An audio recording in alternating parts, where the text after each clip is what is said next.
Hello friends, myself Hasan MBBS third year student. आज हम बात करेंगे एनिमल किंगडम के बारे में। जितने भी पॉइंट आपको बताएंगे सारे के सारे पॉइंट क्या होंगे, NCERT के होंगे। और हम कोशिश करेंगे कि एनिमल किंगडम चैप्टर आपको याद करा दिया जाए। और जितने भी क्वेश्चन आपके नीट के एग्जाम में आए सारे के सारे क्वेश्चंस आपको इन वीडियो लेक्चर से मिल जाएं। तो हम आपको क्या करेंगे, कॉन्सेप्ट के साथ याद कराने की कोशिश करेंगे। तो स्टार्ट करते हैं एनिमल किंगडम के बारे में। तो सबसे पहले आपको ये पता होना चाहिए, ये जो एनिमल किंगडम है या किंगडम एनिमेलिया है, ये आया कहाँ से है, कहाँ से इसकी ओरिजिन हुई है, किसने इसे डिस्कवर्ड किया था या किसने इसे फॉर्म किया था, किसने इसे बनाया था। तो स्टार्ट करते हैं। आपने बायोलॉजिकल क्लासिफिकेशन चैप्टर है जो, उसमें पढ़ा होगा R.H. बीटकर के बारे में। R.H. बीटकर जो साइंटिस्ट थे, उन्होंने क्या किया था, जितने भी ऑर्गेनिज्म हैं पूरी अर्थ पर, उनको 5 किंगडम में क्लासिफाई कर दिया। जितने भी ऑर्गेनिज्म हैं पूरी अर्थ पर, उनको 5 किंगडम में क्लासिफाई कर दिया। उन 5 किंगडम का नाम क्या क्या है, तो सबसे पहला क्या है किंगडम मोनेरा। मोनेरा के बाद क्या आता है, प्रोटिस्टा। प्रोटिस्टा के बाद फंजाई। फंजाई के बाद क्या, प्लांटी। और प्लांटी के बाद क्या, एनिमेलिया। एनिमेलिया, या हम ये कहें कि किंगडम एनिमल किंगडम या किंगडम एनिमेलिया। तो जो किंगडम मोनेरा था उसमें किसे रखा गया है, किन ऑर्गेनिज्म को रखा गया था। देखो, सबसे पहले जो ऑर्गेनिज्म डेवलप हुए थे वो कौन थे, मोनेरा थे। मोनेरा के बाद जो डेवलप हुए थे वो कौन थे, प्रोटिस्टा थे। प्रोटिस्टा के बाद जो डेवलप हुए थे वो फंजाई थे। फंजाई के बाद जो डेवलप हुए थे वो प्लांटी थे। और प्लांटी के बाद जो डेवलप हुए थे वो एनिमल थे। मतलब ये सबसे सिंपलेस्ट ऑर्गेनिज्म थे और ये सबसे कॉम्प्लेक्स ऑर्गेनिज्म है, सबसे कॉम्प्लेक्स ऑर्गेनिज्म है। तो जो मोनेरा थे, जो बीटकर थे, बीटकर ने मोनेरा में पता किसे रखा गया था, किसको रखा था, इन्होंने रखा था इसमें यूनिसेलुलर ऑर्गेनिज्म को। यूनिसेलुलर ऑर्गेनिज्म, और उसके साथ साथ क्या थे, प्रोकैरियोट्स थे। यूनिसेलुलर प्रोकैरियोट्स को कहाँ रखा था, मोनेरा में रखा था। प्रोटिस्टा में किसे रखा था, प्रोटिस्टा में रखा था यूनिसेलुलर यूकैरियोट्स को। यूकैरियोट्स को मतलब प्रोकैरियोटिक ऑर्गेनिज्म जो यूनिसेलुलर है, उनकी बॉडी में सिर्फ एक ही सेल पाई जाती है। प्रोटिस्टा में ऐसे ऑर्गेनिज्म जो यूकैरियोटिक हैं लेकिन उनकी जो बॉडी होती है उसमें एक ही सेल पाई जाती है। उसके बाद फंजाई। तो फंजाई में किसे रखा, फंजाई में रखा था ऐसे ऑर्गेनिज्म जिनमें क्या है, क्लोरोप्लास्ट नहीं पाया जाता है। ऐसे ऑर्गेनिज्म जिनमें क्लोरोप्लास्ट नहीं पाया जाता है और उनकी जो सेल वॉल होती है वो काइटिन की बनी होती है। काइटिन की सेल वॉल होती है लेकिन जो क्लोरोप्लास्ट है वो नहीं पाया जाता है। प्लांटी में किसे रखा, प्लांटी में रखा ऐसे ऑर्गेनिज्म जिसमें क्लोरोप्लास्ट पाया जाता है, क्लोरोप्लास्ट पाया जाता है लेकिन उनकी जो सेल वॉल थी वो किसकी बनी थी, वो सेलुलोज की बनी थी, सेलुलोसिक सेल वॉल थी। तो इन्हें किस में रखा था, प्लांटी में। अब किंगडम एनिमेलिया में किन्हें रखा था, तो किंगडम एनिमेलिया में जितने भी लिविंग ऑर्गेनिज्म थे इनसे ज़्यादा डेवलप जो लिविंग ऑर्गेनिज्म थे उनको रखा था। जैसे कि किंगडम एनिमेलिया में किसे रखा था, जैसे हमारे एनिमल हैं, जितने भी हमारे एनिमल हैं उनको किंगडम एनिमेलिया में रखा गया था।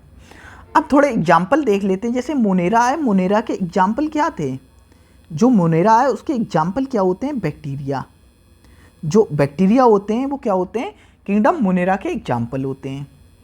प्रोटिस्टा के एग्जाम्पल क्या होते हैं, हमारे प्रोटोजोआ होते हैं, जैसे प्रोटोजोआ होते हैं, ठीक है। जैसे फंजाई के एग्जाम्पल हमारे क्या होते हैं, जैसे हमारी ईस्ट होती है, ठीक है। हमारे प्लांटी के एग्जाम्पल क्या होते हैं, जैसे हमारी एल्गी हो गई और हेयर प्लांट हो गए, जिम्नोस्पर्म है, एंजियोस्पर्म है, ब्रायोफाइट्स हैं, ये सब क्या है, प्लांट्स ही। और एनिमेलिया में हमारे क्या है, एनिमल्स हैं, बहुत सारे एनिमल्स हैं। अब हम बात करते हैं जो हमारा किंगडम एनिमेलिया है इसमें कौन कौन आता है। तो किंगडम एनिमेलिया मतलब किंगडम एनिमिलिया जानने से पहले ये जानना चाहिए जितने भी ये किंगडम हैं, तो किंगडम क्या होते हैं, बहुत सारे फाइलम से मिलके बने होते हैं। जैसे फाइलम 1, फाइलम 2, फाइलम 3, फाइलम 4, ये बहुत सारे फाइलम मिलकर क्या करते हैं, किंगडम को बनाते हैं। बहुत सारे फाइलम आपस में मिलते हैं और किंगडम को बनाते हैं। या हम ये कहें कि एक किंगडम में बहुत सारे फाइलम की हम स्टडी करते हैं। उन फाइलम में क्या है, फर्दर बहुत सारे क्लास आते हैं, ठीक है। तो ये हायरार्की या आपने बायोलॉजिकल क्लास लिविंग वर्ल्ड वाले चैप्टर में आपने पढ़ी होगी, ठीक है। कैसे मतलब स्पीसीज, जीनस डिवाइड करते हैं हम, ठीक है। वो तो किंगडम एनिमिलिया में हम बहुत सारे फाइलम को पढ़ेंगे। तो कौन कौन से फाइलम को पढ़ेंगे एक एक करके आपको बताते हैं। तो सबसे सिंपलेस्ट, जैसे इसमें भी ये डेवलपमेंट के बेस पर थे, मतलब डेवलप होते गए हायर। सबसे एनिमिलिया, इनमें जो एनिमिलिया था वो सबसे ज़्यादा डेवलप था। इसी तरीके से यहाँ पर भी हम देखेंगे डेवलपमेंट के बेस पर जो सबसे लास्ट में आएगा वो सबसे ज़्यादा डेवलप ऑर्गेनिज्म होगा।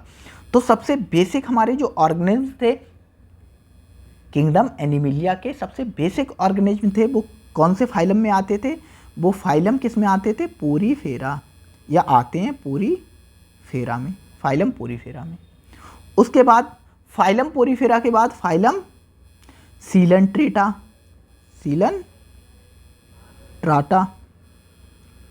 सीलनट्रेटा को क्या कहते हैं, निडेरिया भी कहते हैं, फाइलम निडेरिया। अब फाइलम सीलनट्रेटा के बाद क्या आता है, फाइलम सीलनट्रेटा के बाद टीनोफोरा आता है, Ctenophora, phylum Ctenophora. Phylum Ctenophora के बाद क्या आता है, फाइलम टीनोफोरा के बाद आता है फाइलम प्लेटीहेल्मिन्थीज, प्लेटीहेल्मिन्थीज।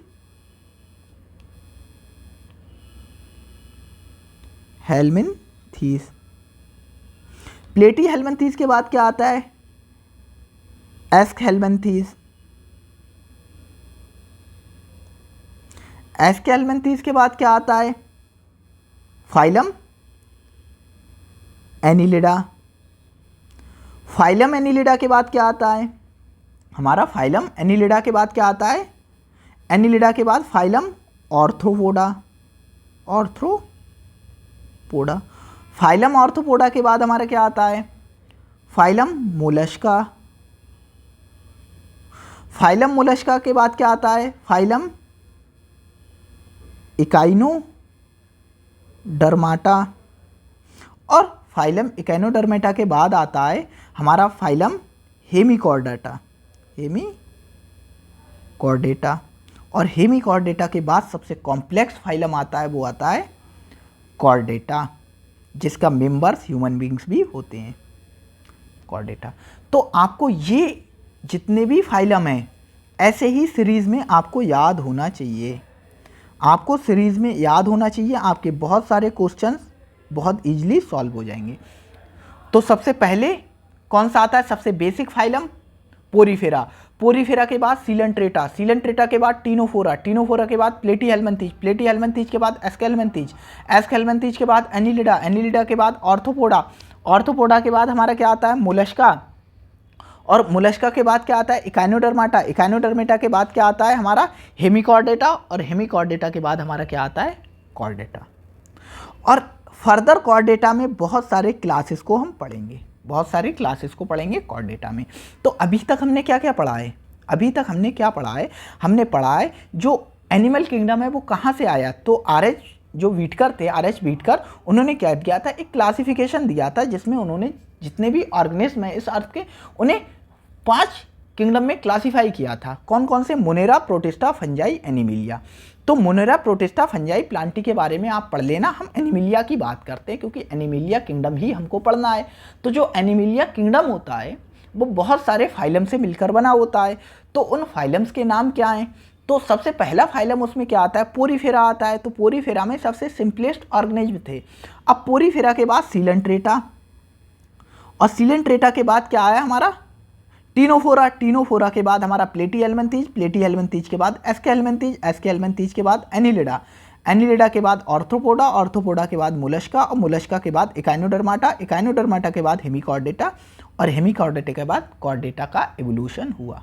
ये एवोल्यूशन का पॉइंट ऑफ व्यू भी है कि ऐसे ऐसे ऑर्गेनिज्म इवॉल्व हुए। सबसे पहले जो ऑर्गेनिज्म इवॉल्व हुए थे वो पोरीफेरा थे, पोरीफेरा के बाद सीलेंट्रेटा इवॉल्व हुए, सीलेंट्रेटा के बाद टीनोफोरा इवॉल्व हुए और टीनोफोरा के बाद इवॉल्व हुए प्लेटीहेल्मिन्थीज, प्लेटीहेल्मिन्थीज के बाद इवॉल्व हुए एस्केल्मिन्थीज, एस्केल्मिन्थीज के बाद इवॉल्व हुए हमारे कौन, एनिलिड्स, एनिलिड्स के बाद ऑर्थ्रोपोड्स, ऑर्थ्रोपोड्स के बाद मोलस्का, मोलस्का के बाद इकाइनोडर्मेटा इवॉल्व हुए और इकाइनोडर्मेटा के बाद हेमिकॉर्डेटा, हेमिकॉर्डेटा के बाद कॉर्डेटा इवॉल्व हुए, जो सबसे ज़्यादा इवॉल्व हैं, सबसे ज़्यादा इवॉल्व हैं। तो आपको इन फाइलम्स के नाम एज इट इज याद होना चाहिए, क्योंकि यहाँ से डायरेक्ट क्वेश्चंस आते हैं और इनकी इंपॉर्टेंस क्या है इसके बाद इसकी बात हम आगे करेंगे। अब हमने क्या किया, इन फाइलम में 1 2 3 4 5 6 7 8 9 10 11 हमने इन 11 फाइलम में ऑर्गेनिज्म को डिवाइड कर दिया। जो ऑर्गेनिज्म किंगडम एनिमेलिया में आ रहे थे उन ऑर्गेनिज्म को हमने 11 फाइलम में डिवाइड कर दिया। हमने डिवाइड कैसे किया, कोई तो बेसिस होगा, कोई तो मेथड होगा।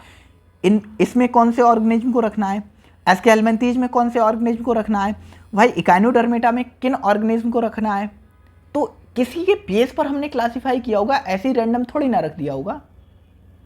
हमने कुछ तो दिमाग लगाया होगा, या जिसने इस क्लासिफिकेशन को बनाया उसने कुछ तो दिमाग लगाया होगा कि इस ऑर्गेनिज्म को पोरीफेरा में रखना चाहिए और इस ऑर्गेनिज्म को कॉर्डेटा में। जैसे हमारा क्या आता है, स्पंज आते हैं, स्पंज को पोरीफेरा में रखना चाहिए और जो हमारे ह्यूमन बीइंग्स आते हैं तो ह्यूमन बीइंग्स को कॉर्डेटा में रखना चाहिए।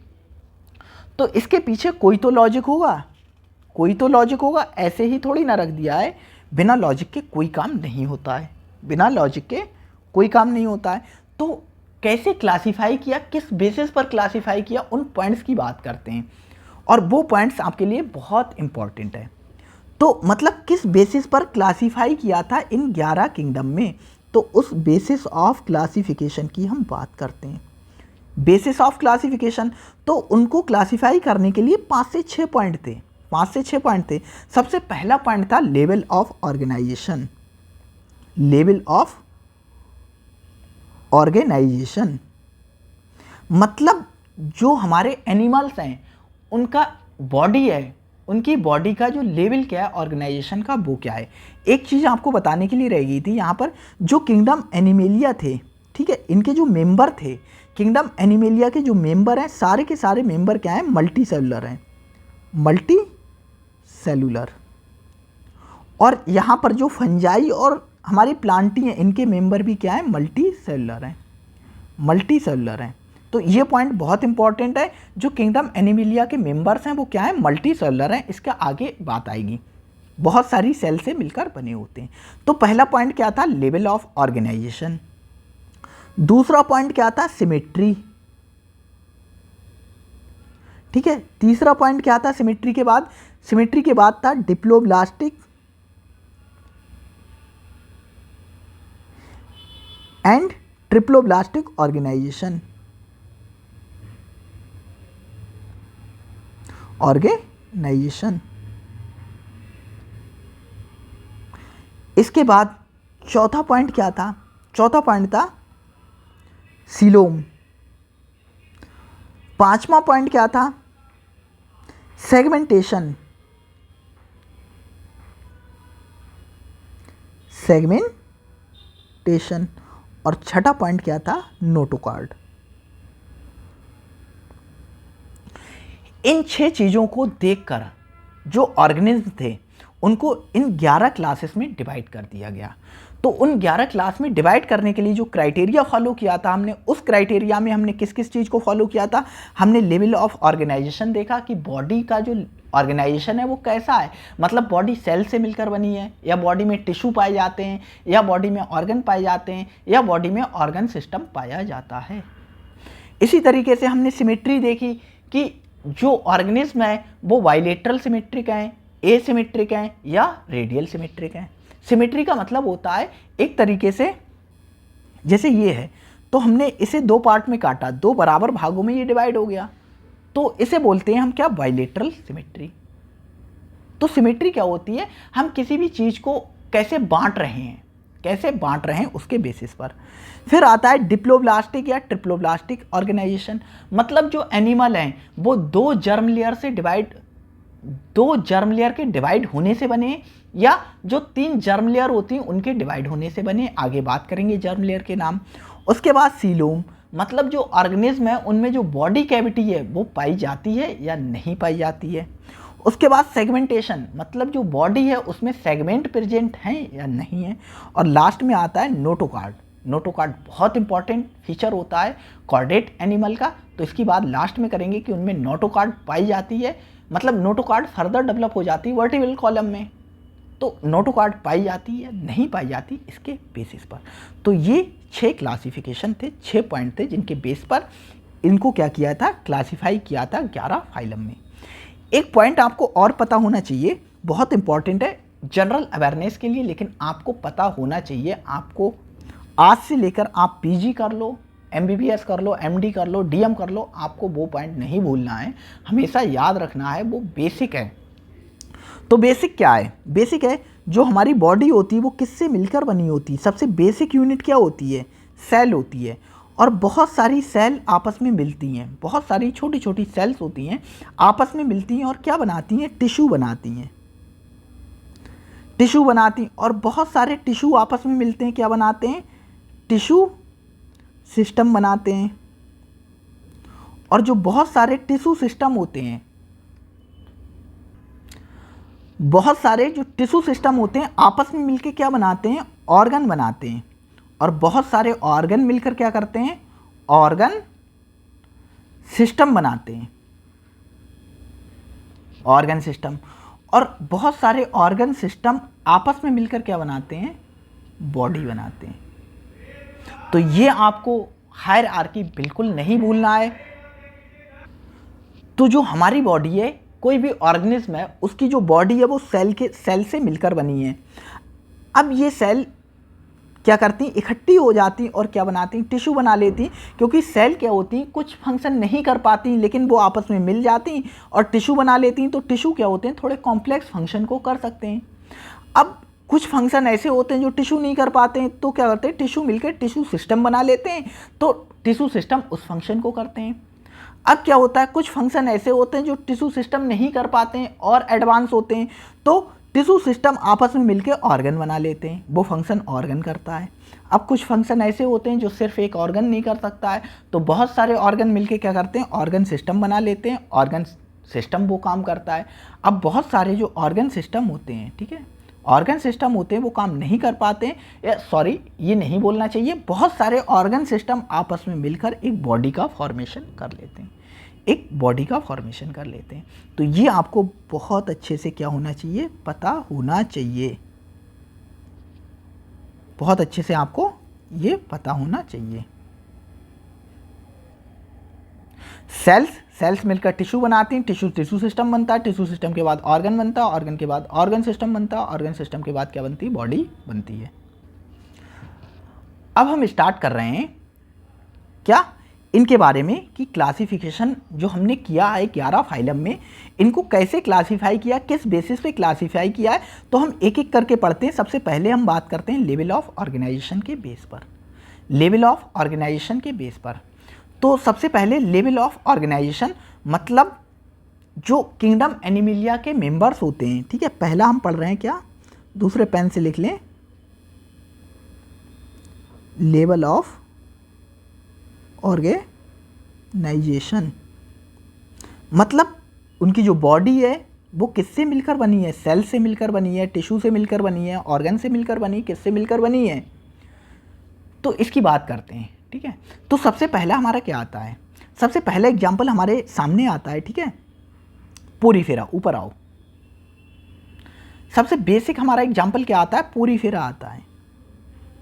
तो जो पोरीफेरा होते हैं, ठीक है, इन्हें कॉमनली हम क्या कहते हैं? स्पंज कहते हैं, स्पंज भी कहते हैं। तो इनकी जो बॉडी होती है वो किससे मिलकर बनी होती है? इनकी बॉडी मिलकर बनी होती है सेल्स से। इनकी जो बॉडी होती है वो किससे मिलकर बनी होती है? इनकी बॉडी मिलकर बनी होती है सेल्स से, ठीक है। सेल से मिलकर बनी होती है मतलब इनमें क्या होता है? सेलुलर लेवल ऑफ ऑर्गेनाइजेशन होता है। सेलुलर लेवल ऑर्गेनाइजेशन होता है किसमें, हमारे पोरीफेरा में सेलुलर लेवल ऑर्गेनाइजेशन होता है।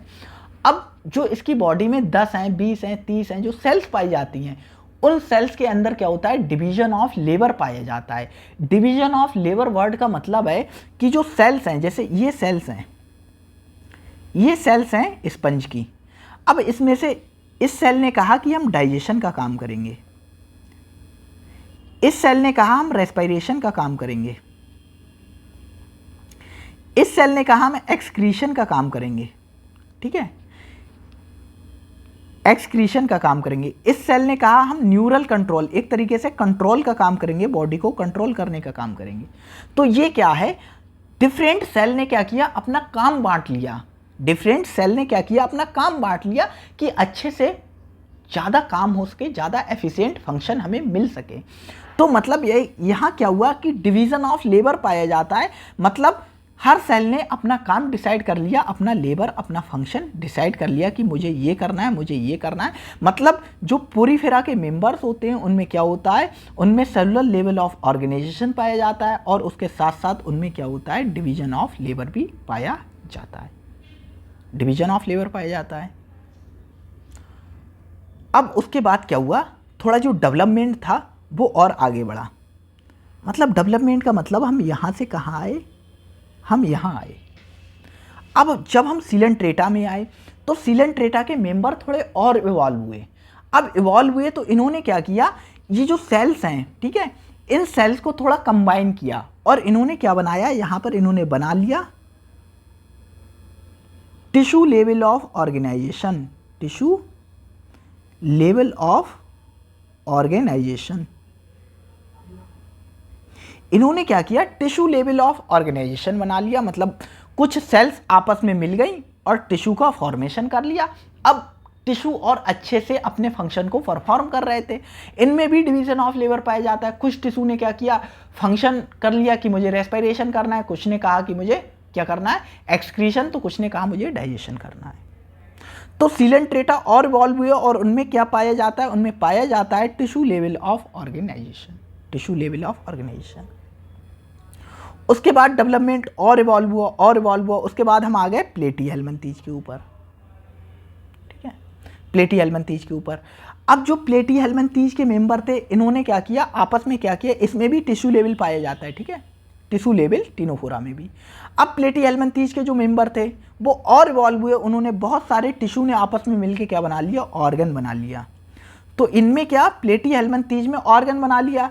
ऑर्गन का मतलब जैसे हार्ट बना लिया, ठीक है, हार्ट बना लिया, ब्रेन बना लिया, हार्ट बना लिया, मतलब एक्सक्रीशन के लिए कोई ऑर्गन बना लिया, प्रोटोनेफ्रिडिया वगैरह बना लिए, ठीक है।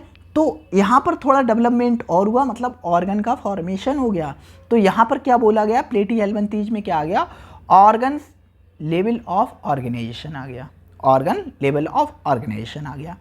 अब उसके बाद क्या हुआ, उसके बाद और डेवलपमेंट हुआ जब एनिलेट्स पे आए। तो एनिलेट्स के नीचे जितने भी ऑर्गेनिज्म हैं ये सब बहुत ज़्यादा इवॉल्व हो गए और इन्होंने आपस में ऑर्गन, इनके जो ऑर्गन थे, ऑर्गन ने मिलके क्या बना लिया, ऑर्गन सिस्टम बना लिया, ऑर्गन सिस्टम बना लिया, मतलब organ system level of organisation. देखो हमने आपको यहाँ बताया था, सेल से मिलकर टिश्यू बनाया, टिश्यू ने टिश्यू सिस्टम ने ऑर्गन, और ऑर्गन ने ऑर्गन सिस्टम बना लिया और उसके बाद बॉडी बना ली, ठीक है। तो एनिलेट्स के नीचे के जितने भी मेंबर्स थे, एनिलेट्स के नीचे के जैसे Arthropoda, Mollusca, Echinodermata, Hemichordata, Chordata, इनमें क्या पाया जाता है, इनमें पाया जाता है organ level, organ system level of organisation. तो आपको याद रखना है, जो ये हम आगे भी पढ़ेंगे लेकिन बेसिक से यहाँ है, अगर आप यहाँ याद कर लोगे, जब हम इंडिविजुअल फाइलम पढ़ेंगे तो आपको याद नहीं करना होगा कि पोरीफेरा में सेलुलर लेवल ऑफ ऑर्गेनाइजेशन पाया जाता है, सीलेंट्रेटा में टिश्यू लेवल ऑर्गेनाइजेशन पाया जाता है, आपको ये वहाँ याद नहीं करना होगा। इसीलिए ये 6 पॉइंट हैं, ठीक है, कहाँ गए, ये 6 पॉइंट हैं। अगर आपने ये 6 पॉइंट कवर कर लिए जो मैं यहाँ बता रहा हूँ, तो आप ये समझ कर चलो कि आपका 40 से 50% एनिमल किंगडम चैप्टर आपका कंप्लीट हो गया। जैसे आपको यहाँ याद करते हुए चलना है कि cellular level of body organisation Porifera में होता है, सीलेंट्रेटा में टिश्यू लेवल होता है, टिनोफोरा में टिश्यू लेवल होता है, प्लेटीहेल्मिंथेस में ऑर्गन लेवल होता है, एस्केल्मिंथेस में क्या होता है, ऑर्गन लेवल होता है, उसके बाद क्या होता है, ऑर्गन सिस्टम एनालिट्स थे। तो आप ऐसे याद करो ना, पोरीफेरा याद कर लिया, टिश्यू, पोरीफेरा के बाद और डेवलपमेंट हुआ, दोनों में क्या हो गया, नीचे के टिश्यू लेवल आ गया, उसके नीचे और डेवलपमेंट हुआ, दोनों में क्या हो गया, ऑर्गन लेवल, और उसके नीचे और इवॉल्व हुआ organ system level of organisation आ गया। तो हमने क्या किया, एक चीज़ को कंप्लीट किया, ऑर्गन लेवल ऑफ ऑर्गेनाइजेशन। लेकिन कुछ पॉइंट अभी रह गए।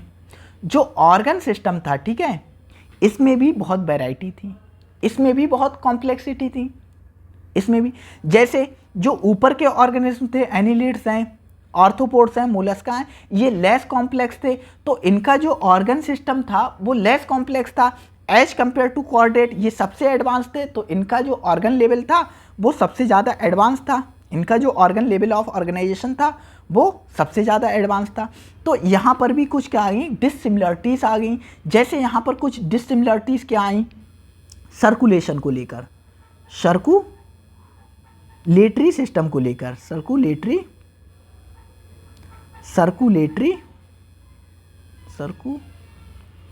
सर्कुलेटरी सिस्टम को लेकर, मतलब ब्लड सर्कुलेशन को लेकर, और डाइजेस्टिव सिस्टम को लेकर, डाइजेस्टिव सिस्टम को लेकर क्या आई, कुछ कॉम्प्लेक्सिटी आई।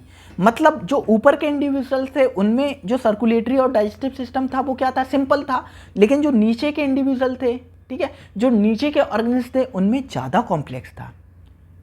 जैसे जो सर्कुलेटरी सिस्टम होता है वो दो टाइप का होता है, एक होता है ओपन और एक होता है क्लोज, ठीक है। ऐसे डाइजेस्टिव सिस्टम होता है, दो टाइप का होता है। जो डाइजेस्टिव सिस्टम होता है हमारा दो टाइप का होता है, एक होता है कंप्लीट डाइजेस्टिव सिस्टम, एक होता है इनकम्प्लीट। इनके बारे में हम यही समझते चलते क्योंकि यहाँ से क्वेश्चन आता है।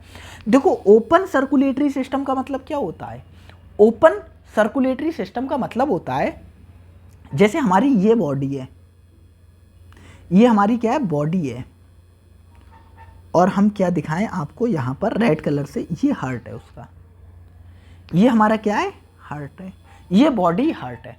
तो बॉडी ने क्या किया, जो हार्ट है, हार्ट का काम होता है ब्लड को पंप करना, तो इस हार्ट ने क्या किया, डायरेक्ट बॉडी कैविटी में, ये बॉडी की कैविटी है, बॉडी कैविटी में हार्ट को, जो ब्लड है उसको पंप कर दिया। अब इसके अंदर क्या है, इस बॉडी के अंदर बहुत सारे ऑर्गन है यहाँ पर, और हर ऑर्गन ने ब्लड डायरेक्टली क्या है, बॉडी कैविटी से ले लिया। जैसे एक बॉडी है, बॉडी के अंदर हार्ट है, तो हार्ट ने क्या किया, जो ब्लड है उसको डायरेक्टली बॉडी कैविटी में पंप कर दिया। अब बॉडी कैविटी में बहुत सारे क्या हैं, ऑर्गन्स डूबे हैं। अब इन ऑर्गन्स ने अपनी ऑक्सीजन है, न्यूट्रिएंट्स है, ब्लड से डायरेक्टली ले लिया, तो इसे बोलते हैं ओपन सर्कुलेटरी सिस्टम। मतलब ओपन स्पेस में ब्लड सर्कुलेट हो रहा है, इसीलिए बोलते हैं ओपन सर्कुलेटरी सिस्टम। अब क्लोज किसे बोलते हैं, क्लोज सर्कुलेटरी सिस्टम। थोड़ा और नहीं होगा, इससे ज़्यादा बड़ा यहाँ पर बनाकर दिखाते हैं। क्लोज सर्कुलेटरी सिस्टम दूसरे पेन से बनाते हैं।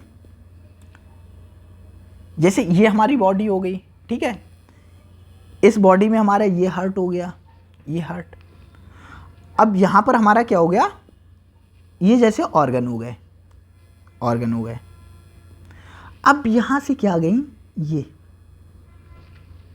ये क्या गई, ब्लड वेसल्स गई, ब्लड वेसल्स गई, और क्या गई, कैपिलरीज गई। ब्लड वेसल्स है, वेन्स है, कैपिलरीज है ये। तो क्लोज सर्कुलेटरी सिस्टम में क्या होता है, हार्ट ने जो ब्लड है उसको पंप कहाँ किया, ये जो ब्लड वेसल्स हैं उनमें पंप किया। ब्लड वेसल्स मतलब आर्टरीज हैं, वेन्स हैं, कैपिलरीज हैं, इनमें ब्लड को पंप किया। मतलब ब्लड को ओपन स्पेस में पंप नहीं किया, ब्लड को पंप किया एक क्लोज स्पेस में, मतलब close circulatory system. Close circulatory system मतलब जो ब्लड है उसको पंप किया ब्लड वेसल्स में। अब ये ब्लड वेसल्स मतलब बॉडी के अदर ऑर्गन्स तक पहुंची और अपना जो न्यूट्रिएंट्स है और ऑक्सीजन है वो ली। मतलब इसमें जो ब्लड होता है वो पंप होता है, ओपन वाले में ब्लड पंप होता है ओपन स्पेस में, और क्लोज वाले में जो ब्लड होता है वो पंप होता है किसमें, वेसल्स में, ब्लड वेसल्स में। तो ओपन सर्कुलेटरी सिस्टम का बहुत अच्छा एग्जाम्पल है आर्थ्रोपोडा, आर्थ्रोपोडा। और क्लोज सर्कुलेटरी सिस्टम के बहुत अच्छे अच्छे एग्जाम्पल हैं, बहुत अच्छे अच्छे एग्जाम्पल हैं। जैसे जो हमारा कॉर्डेटा होता है, इसमें क्लोज सर्कुलेटरी सिस्टम पाया जाता है, और भी फाइलम है उनकी हम आगे बात करेंगे। लेकिन ये बहुत इंपॉर्टेंट है आपको कि आर्थ्रोपोडा में ओपन सर्कुलेटरी सिस्टम पाया जाता है। और जहाँ तक मुझे एक एग्जाम्पल बहुत अच्छा याद आ रहा है क्लोज सर्कुलेटरी सिस्टम का, उससे भी क्वेश्चन आता है, ठीक है, उससे भी क्वेश्चन आता है, और वो क्या है, एनिलिडा। एनिलिडा आप याद रखना, जो ऑर्गेनाइजेशन का लेवल है, ठीक है, जैसे यहाँ पर आप देखो, यहाँ पर देखो एनिलिडा का डेवलपमेंट पहले हो गया था, उसके बाद डेवलपमेंट किसका हुआ था, आर्थ्रोपोडा। लेकिन फिर भी आर्थ्रोपोडा में सर्कुलेटरी सिस्टम क्या है, ओपन टाइप है, और यहाँ क्लोज टाइप है। ये याद रखना, कुछ एक्सेप्शन भी हैं, हमें बिल्कुल अंधों की तरह ऑप्शन को टिक नहीं करना है, हमें सोच समझकर याद करके करना है कि आर्थ्रोपोड है उसमें ओपन सर्कुलेटरी सिस्टम है, पर जो एनिलिड्स है उसमें क्लोज सर्कुलेटरी सिस्टम पाया जाता है। दोनों महा इंपॉर्टेंट क्वेश्चन है, महा इंपॉर्टेंट क्वेश्चन है, ये याद रखना। डेवलपमेंट भले एनिलिड्स का पहले हो गया, लेकिन वहाँ क्लोज सर्कुलेटरी सिस्टम पाया जाता है, और यहाँ ओपन आर्थ्रोपोड्स में ओपन सर्कुलेटरी सिस्टम पाया जाता है। इसी तरीके से क्या आता है हमारा डाइजेस्टिव सिस्टम के बारे में। तो डाइजेस्टिव सिस्टम, कुछ ऑर्गेनिज्म होते हैं उनमें क्या पाया जाता है, कंप्लीट, और कुछ में इनकम्प्लीट। तो इनकम्प्लीट का मतलब क्या है, ठीक है, जैसे हमारा ये एक ऑर्गेनिज्म है,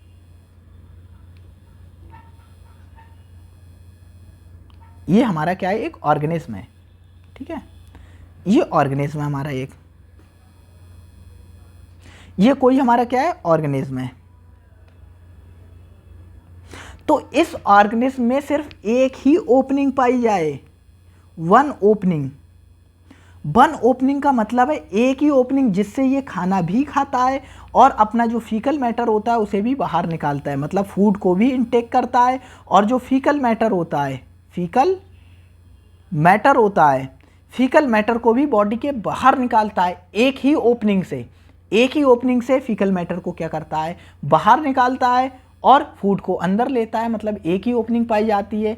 इसे बोलते हैं हम, इस टाइप के डाइजेस्टिव सिस्टम को हम बोलते हैं इनकम्प्लीट। जैसे ये ऑर्गेनिज्म है, इसके अंदर क्या होगा, ये हमारा डाइजेस्टिव सिस्टम है, सॉरी डाइजेस्टिव सिस्टम है, और कोई भी हमारा ये ऑर्गेनिज्म हो गया, ठीक है। अब उसकी बॉडी के अंदर, मतलब डाइजेस्टिव सिस्टम में क्या है, एक ही ओपनिंग है, उसी ओपनिंग से वो फूड को अंदर लेता है, उसी से फीकल मैटर को बाहर निकालता है।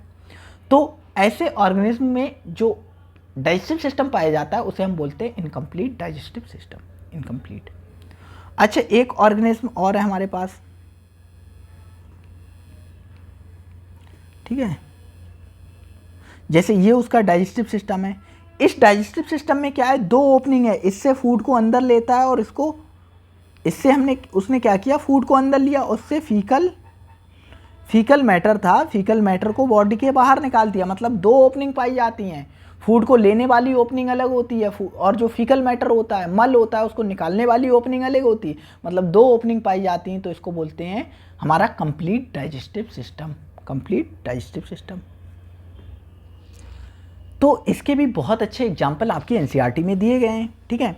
तो हम आपको एग्जाम्पल बताते हैं। ओपन जो हमारा इनकम्प्लीट डाइजेस्टिव सिस्टम किस में होता है, कंप्लीट किस में होता है। तो हमारा जो प्लेटी हेलमिंथेज होता है, प्लेटी हेलमिंथेज होता है, इनमें क्या होते हैं, इनमें होते हैं इनकम्प्लीट डाइजेस्टिव सिस्टम होता है। इनमें क्या होता है, इनकम्प्लीट डाइजेस्टिव सिस्टम होता है। और हमारे जो एस्केल्मंथेज होते हैं, इनमें क्या होता है, कंप्लीट डाइजेस्टिव सिस्टम पाया जाता है। इसके नीचे के जो ऑर्गेनिज्म है उनमें भी कंप्लीट डाइजेस्टिव सिस्टम पाया जाता है। इनमें कंप्लीट, और जो प्लेटी हेलमिंथेज बहुत क्लासिकल एग्जांपल प्लेटी हेलमिंथेज दिया है, और एस्केल्मंथेज जिसमें क्या होता है, कंप्लीट होता है, इसमें इनकम्प्लीट डाइजेस्टिव सिस्टम पाया जाता है। तो हमने अभी सिर्फ एक ही पॉइंट पढ़ा है, लेवल ऑफ ऑर्गेनाइजेशन हमने कंप्लीट कर लिया है। इसके बाद हम बात करेंगे symmetry, diploblastic and triploblastic, coelomate, segmentation और नोटोकॉर्ड के बारे में। तो आज वीडियो को यहीं स्टॉप करते हैं। हम नेक्स्ट वीडियो में आपके लिए लेकर आएंगे नेक्स्ट पार्ट, जिसमें हम ये क्लासिफिकेशन के अगले जो बेसिस हैं, आपको 5 पॉइंट जो बचे हैं उनके बारे में बताएंगे, और फिर हम बात करेंगे इंडिविजुअल फाइलम की, इंडिविजुअल फाइलम की। तो एक बार हम रिवीजन कर लेते हैं बहुत तेज़ी के साथ हमने जो भी पढ़ा है। तो सबसे पहला पॉइंट आपको पता होना चाहिए, जो कोई भी बॉडी होती है वो मिलके बनी होती है किससे, बहुत डिफरेंट टाइप की सेल से। और सेल्स होती हैं वो आपस में मिलके टिश्यू बनाती हैं, टिश्यू आपस में मिलके टिश्यू सिस्टम बनाते हैं, और टिश्यू सिस्टम होते हैं वो आपस में मिलके ऑर्गन बनाते हैं, ऑर्गन आपस में मिलके ऑर्गन सिस्टम बनाते हैं, और ऑर्गन सिस्टम आपस में मिलके क्या बनाते हैं, बॉडी बनाते हैं। जो किंगडम एनिमेलिया था उसके जो मेंबर होते हैं वो मल्टी सेलुलर होते हैं, और उस एनिमेलिया किंगडम को 11 फाइलम में डिवाइड किया गया है, 11 फाइलम में डिवाइड किया गया है। तो कौन कौन से 11 फाइलम में डिवाइड किया गया है Porifera, Coelenterata, Ctenophora, Platyhelminthes, Aschelminthes, Annelida, Arthropoda, Mollusca, Echinodermata, Hemichordata और कॉर्डेटा। इन 11 फाइलम में क्या किया है, डिवाइड किया गया है। किस बेस पर 11 फाइलम में डिवाइड किया गया है, तो वो बेसिस थे ये 6 point: level of organisation, symmetry, diploblastic and triploblastic, coelom, segmentation, notochord. इस 6 पॉइंट के बेसिस पर इनको 11 फाइलम में डिवाइड किया गया है। तो सबसे पहला पॉइंट हम पढ़ चुके हैं, लेवल ऑफ ऑर्गेनाइजेशन, मतलब जो बॉडी होती है वो किससे मिलकर बनी होती है। तो हमने देखा था जो हमारे सिंपलेस्ट ऑर्गेनिज्म थे, एनिमल किंगडम के जो सिंपलेस्ट ऑर्गेनिज्म थे वो कौन थे, पोरीफेरंस थे। तो पोरीफेरा को स्पंज भी कहते हैं। तो जो स्पंज थी उनकी जो बॉडी थी वो मिलके बनी होती किससे, सेल्स से, मतलब उनमें cellular level of body organisation पाया जाता है। और डिफरेंट सेल टाइप की सेल्स में क्या, डिवीजन ऑफ लेबर पाया जाता है, मतलब वो डिफरेंट फंक्शंस को परफॉर्म करती हैं। उसके बाद हमारा सीलेंट्रेटा आया। तो सीलेंट्रेटा में हमारा क्या था, और कॉम्प्लेक्स थे, तो उनमें टिश्यू लेवल ऑफ ऑर्गेनाइजेशन पाया जाता है, मतलब सेल्स ने आपस में मिलकर क्या बना लिया, टिश्यू बना लिया। और उसके बाद टिश्यू के बाद हमारा क्या आया, हमारा आया ऑर्गन लेवल ऑफ ऑर्गेनाइजेशन आया, जैसे कि हमारा वो किस में आया, वो हमारा प्लेटीहेल्मिंथीज में आया। और प्लेटीहेल्मिंथीज के बाद हमारा जो एनिलेट्स थे, जो हमारा एनिलेट्स थे, एनिलेट्स से हमारे क्या आ गए, organ level of organisation, sorry organ system level of organisation आ गया, organ system level of organisation आ गया। फिर हमने देखा जो organ system level of organisation था उसमें भी बहुत सारी कॉम्प्लेक्सिटी थी, मतलब कुछ एनिमल्स थे जिनमें जो डाइजेस्टिव सिस्टम था कंप्लीट था, कुछ में इनकम्प्लीट था, कुछ में सर्कुलेटरी सिस्टम ओपन था, कुछ में क्लोज था। जैसे सर्कुलेटरी सिस्टम क्या होता है, ओपन का मतलब होता है जो ब्लड होता है वो डायरेक्टली पंप होता है बॉडी कैविटी में, और जो ऑर्गन्स होते हैं वो वात करते हैं कहाँ, बॉडी कैविटी में, और डायरेक्टली क्या करते हैं, ब्लड को ले लेते हैं, मतलब न्यूट्रिएंट्स को ब्लड से ले लेते हैं। जैसे आर्थ्रोपोड्स थे उनमें ओपन सर्कुलेटरी सिस्टम पाया जाता है, लेकिन जो एनिलेट्स हैं उनमें क्लोज सर्कुलेटरी सिस्टम पाया जाता है। इसी तरीके से हमने बात की थी डाइजेस्टिव सिस्टम की। तो इनकम्प्लीट डाइजेस्टिव सिस्टम का मतलब होता है जो एलिमेंट्री कैनाल होती है उसमें एक ही ओपनिंग हो, एक ओपनिंग में से ही वो क्या करे, फूड को इनटेक करे और उसी से फीकल मैटर को डिस्चार्ज करे, तो इसे बोलते हैं इनकम्प्लीट डाइजेस्टिव सिस्टम, और ये प्लेटीहेल्मिंथीज में पाया जाता है। इसी तरीके से जो कंप्लीट डाइजेस्टिव सिस्टम होता है उसमें 2 ओपनिंग होती हैं, एक से क्या फूड को इनटेक किया जाता है, दूसरे से जो फीकल मैटर होता है उसे रिमूव किया जाता है, फीकल मैटर को रिमूव किया जाता है। तो ये जो कंप्लीट डाइजेस्टिव सिस्टम था ये किस में पाया जाता है, ये एस्केल्मिंथीज में पाया जाता है। एस्केल्मिंथीज से नीचे जितने भी फाइलम हैं उनमें भी पाया जाता है। तो सारा आपको रिवीजन करा दिया है। नेक्स्ट हम बात करेंगे सिमेट्री से स्टार्ट करेंगे सेकेंड पार्ट में। तो आज की वीडियो में इतना ही था। अगर आपको वीडियो अच्छी लगी हो, इन्फॉर्मेटिव लगी हो, तो वीडियो को लाइक कीजिएगा, चैनल को सब्सक्राइब कीजिएगा इसी तरीके की वीडियोज़ को पाने के लिए। Thank you.